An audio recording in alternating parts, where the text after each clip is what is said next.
Assalamualaikum warahmatullahi wabarakatuh. Perkenalkan, nama saya Sinta Fitria Dinasitin dari kelas MPIE akan mempresentasikan materi yang berjudul Ruang Publik dan Psikologi Komunikasi untuk memenuhi tugas akhir mata kuliah Psikologi Komunikasi.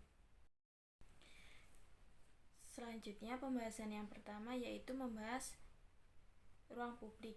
Ruang publik merupakan suatu tempat di mana masyarakat atau komunitas saling berkumpul untuk mencapai tujuan yang sama, saling mengemukakan pendapat masing-masing dengan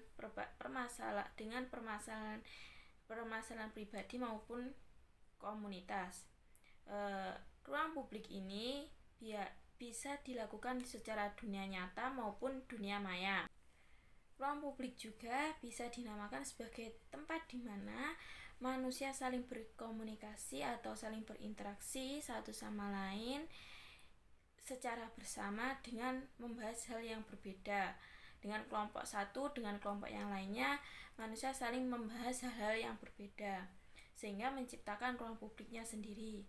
Konsep mengenai ruang publik ini dikemukakan oleh seorang filsuf yang bernama Jürgen Habermas yang berasal dari Jerman. Selanjutnya yaitu psikologi komunikasi. Psikologi komunikasi merupakan suatu ilmu yang mempelajari untuk memprediksi atau menguraikan dan mengendalikan mental dan behavior dalam komunikasi. Batasan dalam ilmu komunikasi ini juga sangatlah luas, yang mencakup penyampaian energi, gelombang suara, tanda yang berada di tempat, sistem dan organisme, dan yang lainnya.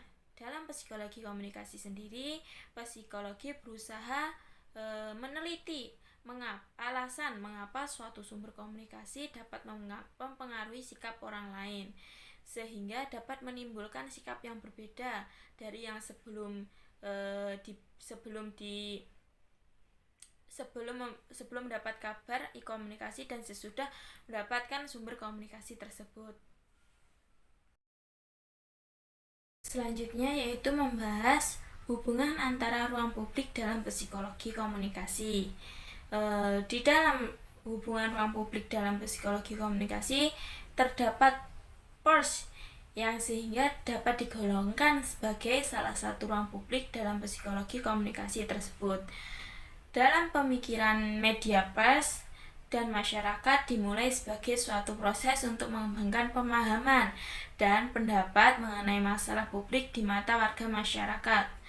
Masalah publik secara sederhana biasa diartikan sebagai suatu fakta atau kejadian di kehidupan masyarakat yang bersinggung dengan intuisi di suatu ruang publik dalam bidang apapun, termasuk politik, ekonomi, ataupun budaya, khususnya sehubungan dengan kebijakan dan pelayanan publik oleh pemerintah lokal melalui hubungan yang terjalin antara lembaga eksekutif dan legislatif. Maka hubungan dari ruang publik sendiri dengan psikologi komunikasi yaitu agar bisa mengontrol apa-apa berita-berita apa yang akan disajikan kepada publik atau kepada masyarakat, sehingga masyarakat tersebut bisa mengerti, bisa memahami apa yang diberitakan oleh atau apa yang disampaikan oleh ruang publik ini. Ruang publik ini biasanya terjadi di mana saja dan kapan saja melalui media maya, media atau secara nyata atau secara tatap muka. Media maya seperti halnya kayak sosial media, terus berita di televisi dan lain sebagainya. Tatap muka seperti antara satu dengan yang lainnya saling berkomunikasi satu sama lainnya, sehingga memunculkan suatu berita atau suatu komunikasi sehingga dapat mempengaruhi antara satu dengan yang lainnya. Sekian presentasi dari saya. Apabila ada kurang lebihnya, saya mohon maaf. Wassalamualaikum warahmatullahi wabarakatuh.